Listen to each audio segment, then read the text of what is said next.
গরিব ভেবে ভিক্ষা দেওয়ার পরে যখন দামি গাড়িতে করে ভিক্ষুক চলে যায়, তখন অন্য ভিখারিকে দেখে সন্দেহই জাগে।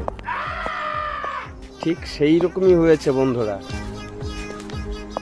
অরিজিনালি যে ভিক্ষুক, তাকে সন্দেহের বশে অনেক ক্ষতি করে দিয়েছে, কিন্তু সেই ক্ষতিপূরণের জন্য ভীষণভাবে কান্না করছে গ্ল্যাডিস ক্যাট। দেখো কি ভয়ানক।